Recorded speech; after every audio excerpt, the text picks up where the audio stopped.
Come, children, gather around and hear tales about days long ago in the 1980s, before we knew the pressure of too many choices. Movie theaters had 3 screens, TV had 3 channels, and there were only 2 major league soda games in town: Coca-Cola and Pepsi.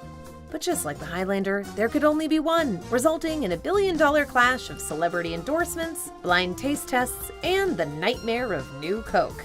Today on Weird History Food, we're talking about the 80s carbonated cola wars. But before we get started, be sure to subscribe to the Weird History Food channel and let us know in the comments what other classic food wars you'd like to hear about. Okay, Coke or Pepsi? Choose wisely, my friends.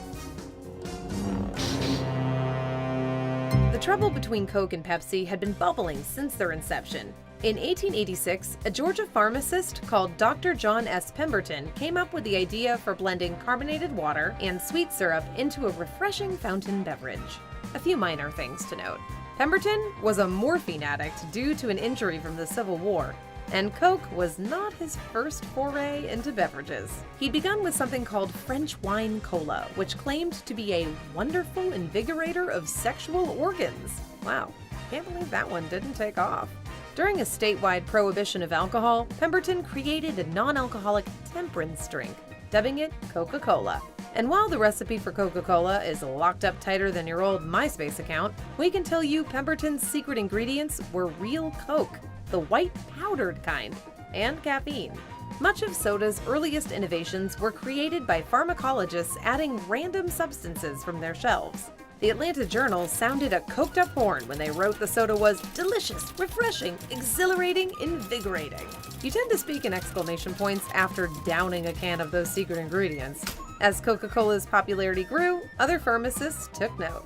In 1893, a North Carolinian named Dr. Caleb Bradham developed Brad's drink by combining carbonated water with sugar, caramel, and other natural flavors. That's what I like to hear.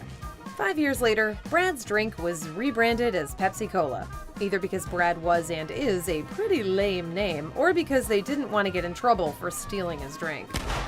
By 1902, the Pepsi Cola company was up and running, but Coca-Cola was still the dominant cola for the first part of the 20th century. Pepsi had a rough go at it at first, going bankrupt in 1923, though in fairness, pretty much everyone went broke around then. Pepsi restructured in the 1930s, arriving back on the playing field only to see Coke continue to surge ahead in sales. It wasn't that Coke was necessarily better, though it obviously is, especially McDonald's Coke. How? Why? So good. They also knew how to corner the market on a burgeoning Americana, advertising in schools to get kids hooked from an early age and turning Santa Claus into a mascot.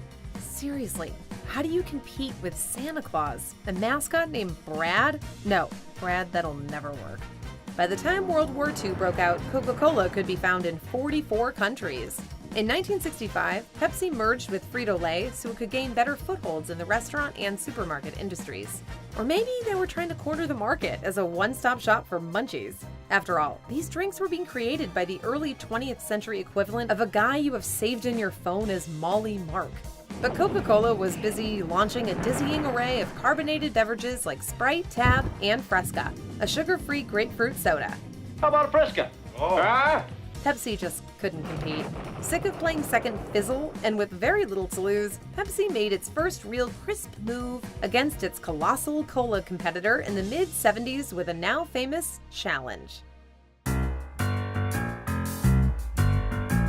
The year 1975. The place? Shopping malls and public areas across America.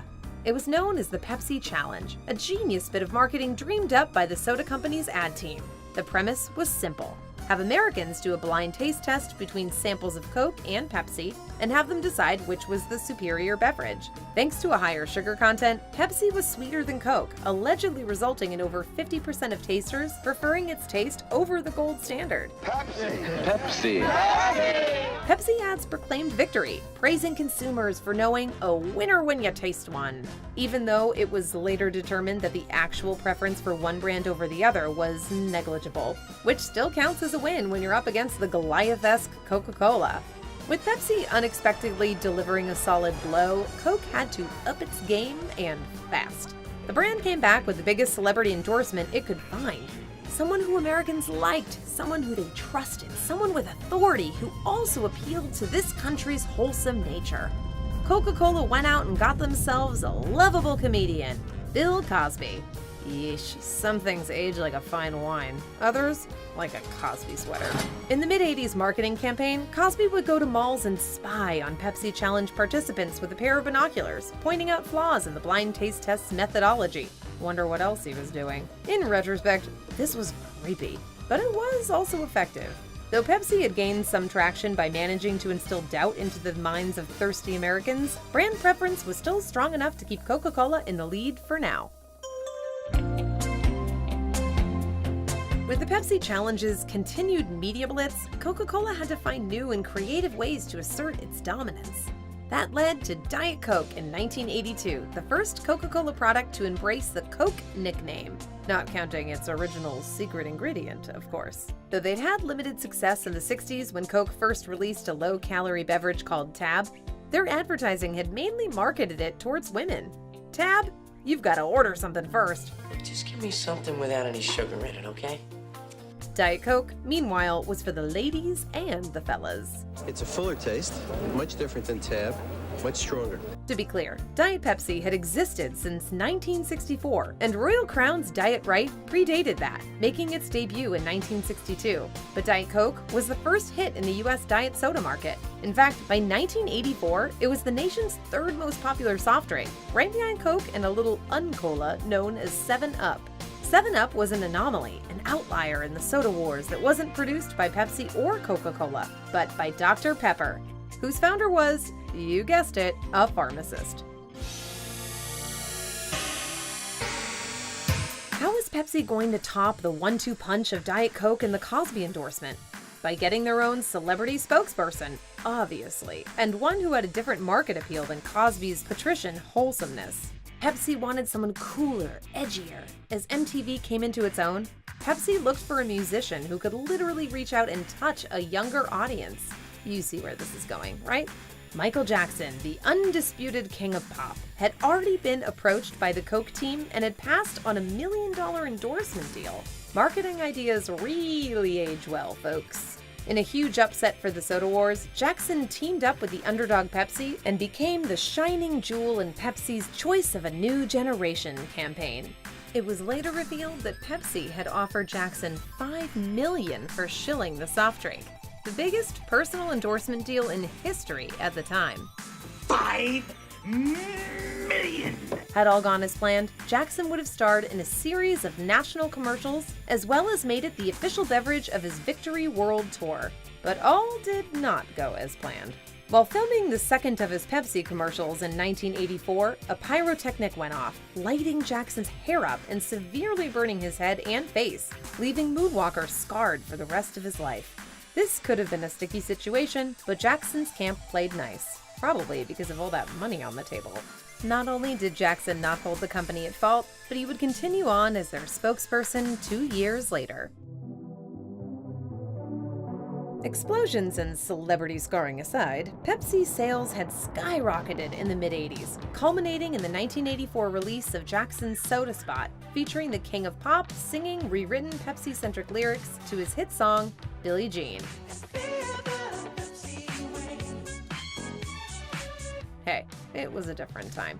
The ad and tour did the trick, attracting a bevy of hip stars like Michael J. Fox, David Bowie, and Madonna to the new generation. Coke's share of the market was in freefall, dropping from 60% during World War II to a mere 20% in the mid-'80s. You can actually chart the progress of the Cola Wars by watching Back to the Future movies. In the original Back to the Future, there's whole scenes devoted to Marty McFly ordering various Coca-Cola products. By the release of Back to the Future Part 2, shifting consumer preferences and Michael J. Fox's new status as a Pepsi spokesperson resulted in the sequel featuring a whole scene about Pepsi. Advertising campaigns were getting more barbed as well. No longer content to just hype their own product, Pepsi went on the attack. Hi, boys. One commercial featured an archaeologist leading a Pepsi-sipping group of students through the remains of a split-level home and discovering a grime-covered Coca-Cola, effectively calling Coke a relic of the past. As the Cola Wars dragged on, public sentiment was best summed up by journalist and Pepsi head Brian Junger, who said, "I'm surprised we didn't just divide the country and put our own sort of pop wall up." Coca-Cola was on the ropes. You know how an animal is always the most dangerous when it's cornered? That adage apparently applies to soda manufacturers as well. Swinging for the fences, Coca-Cola's new CEO, Roberto Goizuega, started a super-secret task force within the company, calling it Project Kansas. Project Kill Machine! That's not what it stands for. So what does it stand for? The codename was an homage to progressive Kansas politician and editor William Allen White, who had once called Coke the sublimated essence of all that America stands for. With the Cosby ads, Coca-Cola had claimed its superiority was due to its more sophisticated flavor, which was less sweet than Pepsi. New focus groups and surveys were being conducted around America, with the goal of retiring Coca-Cola's signature flavor in favor of a sugary upgrade. Sweetened with corn syrup, New Coke was supposed to be a smoother, sweeter flavor closer to Diet Coke. Coca-Cola executives evidently didn't realize people don't drink diet soda because they prefer the taste. While focus groups didn't exactly hate the taste, it wasn't a huge success either. But Coca-Cola made the decision to completely phase out their original product to make way for the new formula. In other words, New Coke would be the only kind of Coke you could buy. Good thing that couldn't possibly go wrong. New Coke debuted in April 1985 to a generally dismal reception. The publisher of Beverages Digest calling the switch the boldest consumer products move of any kind of any stripe since Eve started to hand out apples. That's actually a pretty good slogan, but not for Coca-Cola, which was supposed to be the steady, unflinching hand of the nation's favorite fizzle water. For some reason, the South took this the hardest. Many there were Coca-Cola loyalists and considered Pepsi a Yankee brand. Newsweek likened New Coke to two-day-old Pepsi. A group called the Old Cola Drinkers of America, which really existed and we swear we did not make up, even sued Coca-Cola to revert back to the original branding and formula. And, for the very first time in history, Coca-Cola sales sank beneath Pepsi. A horror. Though the company would rapidly reverse course 3 months later and put the original flavor back on the shelves under the name Classic Coke, the damage had already been done.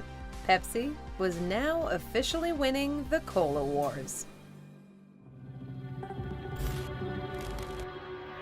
When New Coke debuted, Pepsi took out ads featuring a betrayed consumer whimpering, "Why did Coke change?" The answer the ad was hinting at was obvious. Pepsi had gotten under Coke's delicious caramely skin with the Pepsi Challenge taste tests. By tinkering with their tried-and-true formula, Coke was essentially admitting there was something wrong with it. It was an identity crisis. Following Coca-Cola's announcement of their commitment to New Coke, Pepsi took out a full-page ad in the New York Times declaring victory. Employees were allowed to go home early, with Pepsi's CEO Roger Enrico claiming, "By today's action, Coke has admitted that it's not the real thing." In other words, Pepsi was absolutely reveling in being a messy bitch. 3 months later, Coca-Cola reversed course with a half measure, reintroducing the original flavor under the brand Classic Coke. This just made the problem worse. Much like having two actresses nominated in the same category for the same movie, New Coke and Classic Coke both on the shelves confused customers and split the vote, reducing sales for both flavors. Desperate, Coca-Cola ditched Cosby, which was honestly best for everyone then and the future, and hired fictional pop culture character Max Headroom as the face of New Coke. However, the selection of Max Headroom was seen by some as a forced attempt to court the same youthful demographic as Pepsi's New Generation campaign. Sort of a precursor to the "How do you do, fellow kids?" meme featuring Steve Buscemi. Come to think of it, Steve Buscemi would make an excellent soda spokesman. But this was far from the end of Coca-Cola, as you may have noticed by the brand's continued presence in just about every corner store and restaurant in America. After an initial surge in sales following New Coke's release, Pepsi failed to gain many converts. People didn't hate New Coke. In fact, some weirdos actually liked it. It's the best Coke I've ever had. It's just delicious.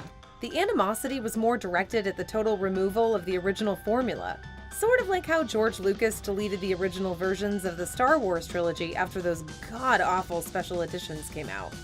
And at the end of the year, it was Coca-Cola who claimed the most in sales, with Classic Coke outselling both New Coke and Pepsi. Just goes to show, You can't teach an old soda new tricks. Well, you can, just don't expect to sell it in the South. So what do you think? Which cola rules them all? Let us know in the comments below, and while you're at it, check out some of these other videos from Weird History Food.